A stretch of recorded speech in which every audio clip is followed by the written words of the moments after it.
Sakamoto Days. Like and subscribe, baka naman. Isang malupiting hitman na nga ang ipinakita na lumalaban ng mag-isa sa harap ng mga alagad ng Pogo. Sa kabila ng dami ng kalaban ay di naman ito naging hadlang sa nasabing assassin at binisak lamang ang mga ito mala John Wick. Ito nga raw ang maalamat na hitman na nagngangalang si Taro Sakamoto. Kinakatakutan ng lahat ng gangster, lodi ng lahat ng hitman, hanggang sa kasamaang palad isang araw, kinilig ang tumbong at 9 love sa isang dalaga. Dito na nga nito kinalimutan ang lahat at nag-retire bilang isang hitman, sabay nagpakasal at bumuo ng sarili niyang pamilya, hanggang sa tumaba at naging kamukha si Coach Anzai. Isang araw ay pinakita na nga lang ang ating bida na tindero na ng isang convenience store, kasama ang kanyang pamilya. Dito na nga may isang makulat na bata ang naglaro sa loob ng tindahan at aksidenteng natapunan ng tinta ang isa sa mga customer, na agad nang nagalit at puti pa naman ang suot na pantalon. Dahil nga sa pagkwelyo nito sa bata ay nagpupumiglas ito hanggang sa maapakan nito ang kanyang pantalon at muling namantsahan. Dito na nga mas nagalit ang lalaki na ambang sasaktan na nga ang bata. Agad naman itong napigilan ng ating bida sabay binanata ng ballpen sa leg ang nag-uurumintadong lalaki, ngunit safe naman ang lalaki at sa isip lamang pala ito ng maalamat nating hitman. Pambihirang galawan, ika na nga ng isang lalaki at pinuri ang pagtasak ni Sakamoto ng ballpen rekta sa leeg ng lalaki kanina, at nakikita niya nga raw ang nasa isip nito. Dito na nga nito kinumusta si Mr. Sakamoto at nagpakilalang si Shin, alias The Psychic. Agad sinungalngal naman ito ni Sakamoto sa isip-isip niya, na lubos kinabahala ni Shin at hinay-hinay nga raw itong bida natin sa pagpatay ng mga tao sa isip nito. Si Shin nga raw siya at dating katrabaho niya. Sa labas ng tindahan na nga ipinagpatuloy ng dalawa ang pag-uusap, at mukhang totoo raw ang usap-usapan na nagbagong buhay na itong si Mr. Sakamoto at nagtayo na lamang ng isang convenience store kasama ang pamilya nito.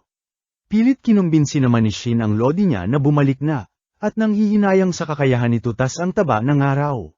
Bakit nga raw kailangang itapo na lamang lahat ni Mr. Sakamoto ang buhay nito bilang alamat na hitman na kinatatakutan ng lahat?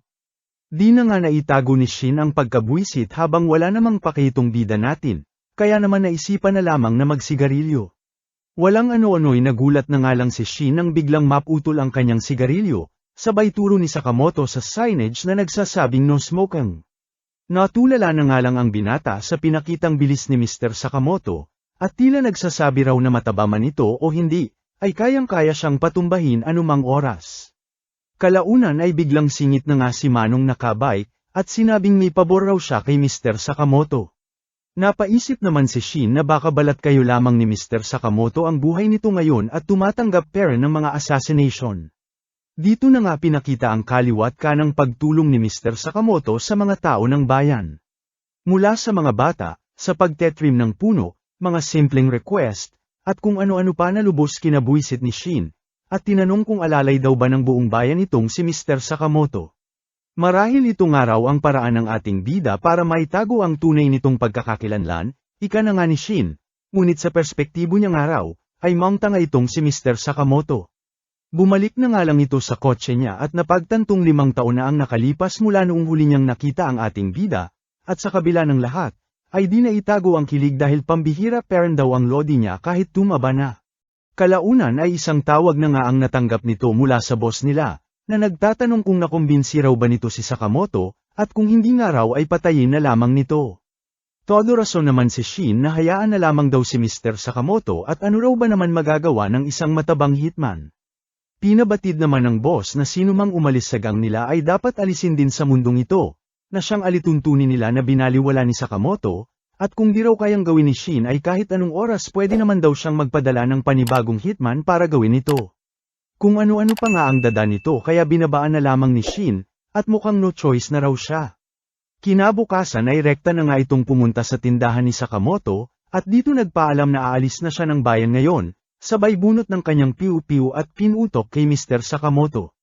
Sa gulat ni Shin ay hinarang lamang ito ng candy ng ating bida, sabay bato sa kanya ng ice drop kaya naman nawala sa kanyang paningin si Mr. Sakamoto. Dito nagtaguan na nga ang dalawa habang nabahala naman si Shin at hindi nga raw niya marinig ang iniisip ng ating bida. Abat candy nga lang ang ipinangtapat ni Sakamoto dito sa binata na nagmalapiw-piw sa lakas, Pag-iwas nga lang ang nagawa ni Shin hanggang sa maisahan na siya ni Sakamoto ng pangmalakasang sipa sa mukha na siya nang nagpalipad at nagpatulog sa kanya. Sa gulat ni Shin ay nagising na nga lang siya sa bahay nila Mr. Sakamoto, na masayang binati ng mag-ina ng ating bida, kalaunan ay niyaya na siya ng mga ito na maghapunan, na medyo ikinailang ng binata matapos ang ginawa niya kanina, at nagduda pa nga na baka may lason daw ang pagkain, okay nga lang daw at trained naman daw siya sa mga lason, hanggang sa tikman na nga nito ang pagkain, at dito lubos na gulat. Sobrang sarap nga raw at ngayon lang siya nakatikim ng ganitong pagkain, na tinawanan nga lang ng asawa ni Sakamoto at ganitong-ganito rin daw ang naging reaksyon ng ating bida noong una niya itong makilala. Lubos na nibago na nga si Shin sa kanyang nadama, at marahil ito raw ang nagpabago kay Mr. Sakamoto, at pilit nitong pinuprotektahan mula sa anino ng kanyang nakaraan. Matapos kumain ay sinamahan na nga ng ating bida si Shin sa labas, na lubos ang pasasalamat sa ibinigay nilang pagkain. Thank you, please come again, signage na itinuro naman ni Sakamoto bilang sagot sa binata na nagpangiti na nga lang dito. Rekta pumunta na nga ito sa kanilang boss, at dito lubos nagmakaawa na hayaan na lamang si Mr. Sakamoto sa buhay nito ngayon. Dahil dito ay tinawanan na nga siya ng iba pang hitman habang ang boss naman ay nagtataka sa kung bakit niya ito ginagawa, sa kabila ng paglabag ni Sakamoto sa batas nila at pag-abandona sa kanila. Ayon naman kay Shin ay pamilyado na nga raw ang retiradong bida natin, at kung mamarapatin nga raw ng kanilang boss, ay siya na lamang ang patayin nito imbis na si Mr. Sakamoto, at hayaan na lamang na mabuhay ang matabang hitman. Bakit mo ba ito ginagawang kupal ka? Pagkabuisit na nga ng kanilang boss, na agad namang sinagot ni Shin na ito ang paraan niya ng pagparusa sa kanyang sarili, dahil tinangka niyang patayin ang natatangi niyang lodi, na si Mr. Sakamoto. Di okay kung yan ang gusto mo, hahayaan kitang mamatay at hahayaang mabuhay ang tabachoy na lodi mo, ika na nga ng kanilang boss. Dito na nga nabasa ni Shin ang iniisip ng kanilang boss na as if hahayaan niya raw na mabuhay ang matabang yon, kaya naman agad itinutok ni Shin ang piu-piu niya sa pagmumukha nito, at gago raw talaga itong boss nila. Dito na nga nag-umpisang pagrararatratin ng mga kalaban si Shin at iniutos ng boss na patayin ito, habang sa tindahan naman ay tila nakikinig itong si Sakamoto. Walang ano-ano'y may sinusian na nga ang ating bida sa may cash register niya, at dito pang malakasang mga piu-piu at gamit hitman ang nagsilabasan mula sa kung saan. Samantala, patuloy namang nakipagsabayan si Shin sa mga kapwa niya hitman, piu-piu dito, piu-piu doon, di si Daido rin talagang ipaglaban ang kanyang lodi sa kanilang gang. Bagamat nakakasabay itong binata ay lamang pera ng kalaban sa dami ng mga ito, dagdag pa na limitado lamang ang bala na kayang ibira ng piu-piu nito. Siyang tunay na kalaunan ay naisahan nito sa may bandang binti, kaya naman sa kasamaang palad ay na-corner ng mga kalaban. Sa gulat niya ay dito na nga dumating si Mr. Sakamoto at to the rescue sa kanya, gamit ang kurukuryenteng taser na dala nito. Di pa nga rito natapos at gamit lamang ang dala nitong chopsticks ay isa-isang pinabagsak ang mga kalaban, with matching pambihirang bilis na di mo aakalain sa kabila ng taba ni Sakamoto. Di na nga magkamayaw ang mga tanga sa kung papaano saysabayan si Sakamoto, at isa-isang nagmungtanga lamang sa harap ng maalamat na pork chop, balibag dito, balibag doon, abat di man lang pinagpawisan sa mga kalabang nagkadebungi-bungi lamang. Maging ang boss ay napilitan na nga ring makipagpiu-piu ngunit sadyang walang pan-apat, sa bida nating basic lamang kahit sino ang itapat. Pagkamangha naman ang nadama ni Shin, at itong ito raw ang nakilala niyang alamat na hitman, ang lodi niya na si Taro Sakamoto. Dito na nga siya napatanong sa ating bida kung paano nalaman na nandoon siya, hanggang sa ikasa na nga ni Sakamoto ang kanyang pipiu at dito nakita ang isang tracking device, at napagtantong plinanta ng lodi niya noong nahimatay siya sa laban nila. Walang ano-ano'y isang apron na nga ang sumalansang sa mukha ni Shin, sabay sabi ni Sakamoto na 800 yen per hour ang magiging rate ng niya, plus extra sa overtime. Ayun nga at naging empleyado na nila Sakamoto si Shin, na hanggang ngayon ay di pa rin makapaniwala sa mga nangyayari. Happy-happy naman ang pamilya ni Sakamoto nang makita ang binata na nagtatrabaho sa tindahan, hanggang sa kulitin na nga ng isang bata si Shin at ano raw ang dati nitong trabaho. Sabihin mo at magiging kwento ka na lang, ika na nga sa isip ni Sakamoto na lubos kinataranta ni Shin kaya sinabi na lamang sa bata na ipagpalagay na lamang daw nila na isa siyang cleaner dati. Pabatok na nga rin muna ng like at subscribe mga lods, baka naman, hihi, salamat. Astig mo talaga Mr. Sakamoto, lalo na nung pinagbabalibag mo yung mga kalaban kamakailan, abat kahit retirado na ay napakaasintado pa, ayun patay ang mga tanga wasak ang mga panga. Narinig na nga ito ng asawa ni Sakamoto at anong patay-patay daw ang sinasabi nitong si Shin. Huwag mo sabihing bumalik ka sa pagiging hitman ayos-ayusin mo buhay mo, banat na nga nito na lubos kinataranta ni Sakamoto, sabay paalala na magfa-file siya ng divorce kapag sinuway nito ang family rule nila. Nagkadetalbog-talbog na nga ang taba ni Sakamoto sa pag-oo na siyang nagpangiti naman sa kanyang asawa at mabuti na raw na nagkakaintindihan at malinaw ang lahat. Dito na nga nito binanatan sa isip si Shin at apakadaldal daw kasi nito tsaka pinatulog lang naman daw niya lahat ng nakalaban nila kamakailan. Kalaunan ay isinama na nga ni Sakamoto si Shin sa isang katabing Chinatown, para bumili ng siopaw na naglalabas lamang ng 50 piraso kada araw, at para raw sa mag-ina niya. Naantig naman ang damdamin ng binata nang marinig ito at talagang mahal na mahal daw ni Mr. Sakamoto ang pamilya nito. At dito na nga naisip ang tanungin ng ating bida kung ano raw ba yung family rule na sinasabi ng kanyang asawa. Deadma nga lang dito si Sakamoto hanggang sa bigla na lamang may lumutang na babae sa bandang taas nila, at sa kasamaang palad ay nahulog sa bida natin na siyang nagsanhi ng pagkapisak ng mga biniling siopaw nito.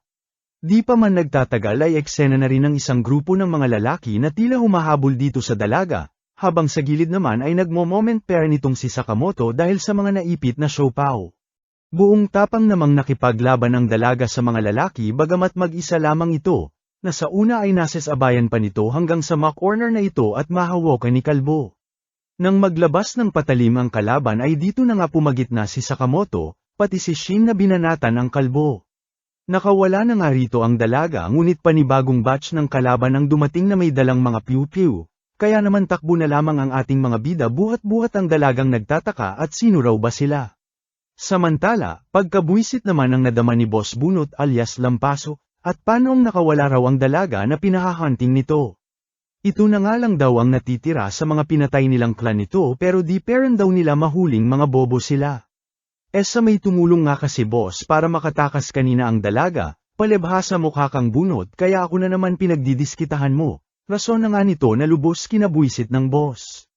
Walang ano-ano ibigla na lamang nagulat ang lahat ng mamaalam na si Boy Rason, nakagagawa ng 2 hitman na pinatawag ni Boss Bunot, at inutusan nitong hanapin ang dalaga at makuha ang susi na dala nito kahit ano pa man ang mangyari, pagkat ito raw ang magbibigay daan para mapasa kanila ang buong black market. Samantala, nagulat naman si Shin nang malaman na anak ng mafia family itong dalaga, at di lang basta mafia pagkat angkan pa raw ng mga lo. Dito na nga napatanong si Shin kung ano raw ba kailangan sa kanya ng mga humahabol dito. Ayon naman sa dalaga ay habol daw ng mga ito ang susi na kanyang dala, ang susi na magbubukas ng natatagong vault ng kanilang angkan. Mas mahalaga pa ba yan sa buhay mo itapon mo na lang kaya, banat naman nga ni Shin na lubos kinagalit ng dalaga, dahil itinaya ng kanyang mismong mga magulang ang mga buhay nito maprotektahan lamang ang susi na ito, na siyang ipinagkatiwala sa kanya. Tsaka hindi nyo naman ito problema. Ika na nga ng dalaga, sabay umalis na. Ngunit bago pa man ito makaalis ay biglang nagsalita si Sakamoto, at tinanong ang dalaga kung marunong daw ba itong gumawa ng siopaw. Bagamat nagtataka sa tanong ng ating bida ay oo naman ang dalaga, at dito na nga sinabi ni Sakamoto kay Shin na ililigtas nila ang dalaga, sa kondisyon nga raw na igagawa sila nito ng siopaw kapag nakaligtas sila. Walang ano-ano ibigla nang ang dumating sa eksena ang mga hitman kanina, na siyang sumipa sa ating bida ayon tumilapon sa kabilang building. Lubos kinagulat na nga ito ni Shin, habang nakilala naman agad ito ng dalaga, na sila Sunhee at Bacho, ang kambal na hitman. Mga sag-apa raw sa pera ngunit walang palya sa mga target nito, at kilalang ginagawang sketches ang ulo ng mga biktima nito. Di na nga nagsayang pa ng oras si Shin at inatake na ang isa sa mga ito. Ngunit basic hinarang lamang nito at tinanong ang binata kung galit daw ba ito dahil pinatay nila ang mataba kanina. Abat good luck sa inyo mga tanga pagkat ang matabang sinasabi nyo ay ang nag-iisang Taro Sakamoto, ribat na nga ni Shin, hanggang siyang tunay nga, di pa man ito tapos magsalita ay bigla na lamang sumalansang sa sahig ang isa sa mga hitman, na siyang binanatan nga ni Sakamoto na bigla na lamang lumutang mula sa kung saan. Sa lakas nito ay nabutas na nga ang rooftop ng nasabing building, na lubos kinagulat ng dalaga habang pagtataka naman ang nadama ng mga hitman at sino raw itong tabachoy na ito. Deadma nga lang ang ating bida habang binaling naman ng mga hitman ang atensyon sa dalaga at ibigay na nga lang daw sa kanila ang susi nang matapos na. Di naman nagpatinag ang dalaga at sinabing magkamatayan ng araw ay di niya pera nito ibibigay sa kanila. Di wow, ganyan-ganyan din sinabi ng Erpat at Ermet po bago sila namatay. Ribat naman nga ng kalaban, na lubos kinagalit ng dalaga kaya lumusob. Ayon binalibag na nga ni Sakamoto at mas importante na magawa siya nito ng siopaw kaysa mamatay ito. Todo protekta na nga dito si Sakamoto na lubos pinagtaka ng dalaga, at bakit kailangang itaya nito ang buhay para sa kanya. Walang ano-ano'y pa-flashback na nga ganap ni Sakamoto at pinakita ang moment nila ng kanyang asawa, kung saan batid ang pagkabwisit ng kanyang asawa sa kanyang trabaho nang makita ang dugo sa kanyang mukha, at bakit kailangan daw itong gawin ni Sakamoto. Rason naman ng ating bida na para may budget siya pang regalo rito na lubos kinabwisit pa lalo ng kanyang asawa at inayawan ang kanyang regalo. Kung di nga raw nito babaguhin ang gawain nito, ay siguro'y di raw talaga sila para sa isa't isa, sabay tumalon sa bangin. Abat syempre to the rescue naman ang nagmamahal na burat, na agad inagapan ang lablab niya. O kita mo natakot ka na mawala ako, ganun din sa iba, bawat tao may nagmamahal at malulungkot kung mawawala sila. Kaya ay pangako mo sakin, na kailanman hindi ka napapatay, yan ang magiging rule natin, at simula ngayon, imbis na pumatay, ilaan mo ang buhay mo para iligtas ang ibang tao, ika na nga ng asawa niya. Naantig na naman nga puso ni Shin nang makita ang iniisip ni Sakamoto, at dito sinabihan ang binata na huwag na papatay na siya nilang rule. Oo naman si Shin hanggang sa kalaunan ay inatake na sila ng magkambal na hitman. Sinabayan na nga ito ni Sakamoto gamit lamang ang mga gamit pangkusina na laman ng lugar na iyon, na lubos kinabahala ng kambal at napagtantong may galawan din itong mataba na kaharap nila.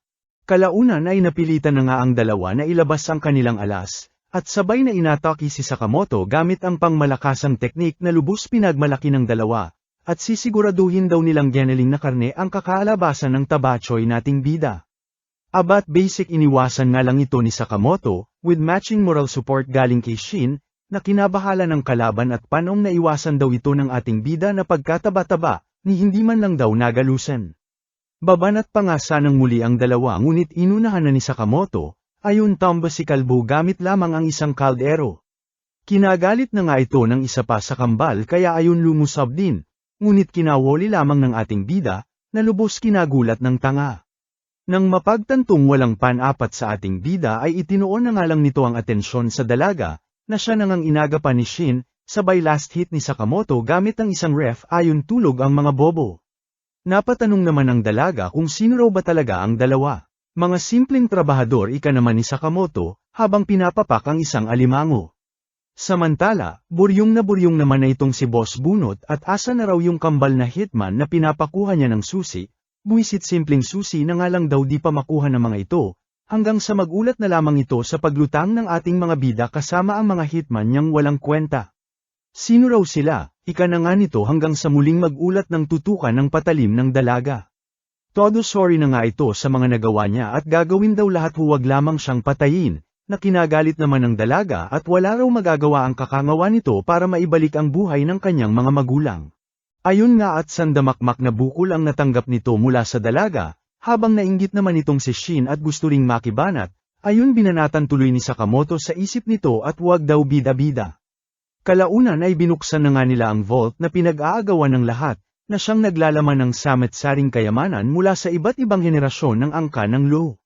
Abat feeling close na nga ang ating mga bida na nakisawsaw din sa paghalungkat ng mga kayamanan, hanggang sa dito na nga nila makita ang alak na iniwan ng Erpat ng dalaga para sa kanya. Naiyak na nga sa tuwa ang dalaga, na nagngangalang Xiaotang, at niyaya ang ating mga bida na mag-inuman bilang kanyang pasasalamat, at ang naipit na siopaw na nga ang naging pulutan nila. Kinabukasan ay matinding hangover na nga ang nadama ni Sakamoto, habang gulat naman ang nadama ni Shin nang makita si Xiaotang, at bakit daw nandirito sa mayaman naman ito? Ayon naman sa dalaga ay di niya gagalawin ang mga pamana niya, tsaka wala raw siyang trabaho kaya nandirito, na kinabwisit na nga ni Shin habang pagkamangha naman ang nadama nito kay Mr. Sakamoto dahil nakita niya nga raw ang pa-flashback nito kamakailan. Dito na nga nag-abot si Sakamoto ng notebook sa binata ukol sa Sakamoto family rules na siya na rin daw susundin ni Shin since isa na siya sa kanila, na lubos kinatuwa na nga ng binata. Unang-una na nga sa rule nila ay ang bawal pumatay, na kung susuwayin daw ni Shin ay siya mismo ang papatay dito. Kala ko ba bawal pumatay, ribat na nga lang ni Shin hanggang sa pinakita naman ng mga misteryosong lalaki na ito na sinasabing ang bounty raw ng ating bida ay 1 billion yen. Sakin Lods kahit like at subscribe mo lang sapat na, hihi. Salamat.